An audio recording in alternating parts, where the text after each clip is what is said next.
પેલા એક પાસે એવું મંદિર છે, મોટું જલારામ બાપાનું મંદિર છે. અને એ તમને હું જલારામ બાપુનું તમને મંદિર બતાવીશ. પહેલાં હું જે છું ને એના તમે દર્શન કરી લો.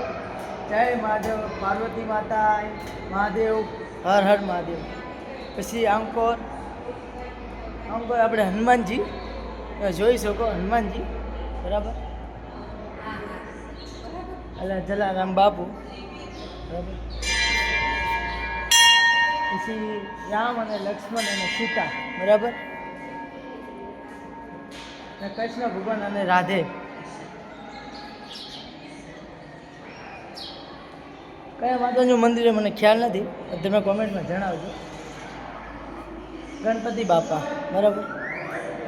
અને આનું લોકેશન તમે જુઓ ને, તમે જો હું તમને બતાવું લોકેશન. આ લોકેશન તમે જોઈ શકો, લોકેશન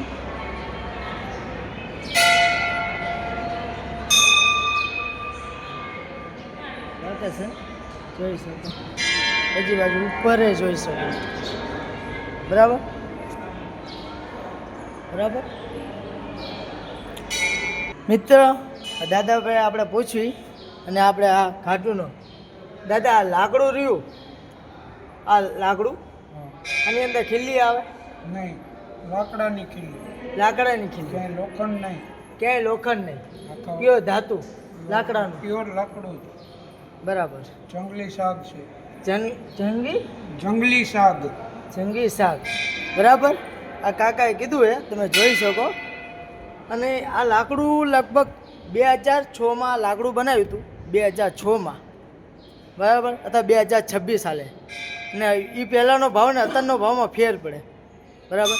અત્યારના ભાવમાં આવા લાકડાના રહ્યા ને ઘાટું ના લગભગ 15 લાખ રૂપિયા બોલે. જે વખતના લાકડાના ભાવ રહ્યા ને 3 લાખ રૂપિયા હતા. એટલો ભાવ ટાઈટ છે. વિચાર કરો કેટલું મજબૂત છે. અને હજી તો તમને ઘાટું બતાવીશ આ દાદાને લઈ જઈને બરાબર. 1 મિનિટ દાદા, આનું પથ્થરનું કારણ? પથ્થર રાજસ્થાની પથ્થર છે, રાજસ્થાની પથ્થર છે. પથ્થર જોઈ શકો. અને આરસ કહેવાય. આવા ઘાટું તો ક્યાંય જોવા ન મળે, પણ એટલું મજબૂત છે. અને આર્યા ને એક પોઈન્ટનો ફિંગર જ મારેલા છે બધી સાઈડના, તમે જોઈ શકો. એક સાઈડના ફિંગર મારેલા, એટલું મજબૂત છે આ પથ્થર. વિચાર કરો તમે.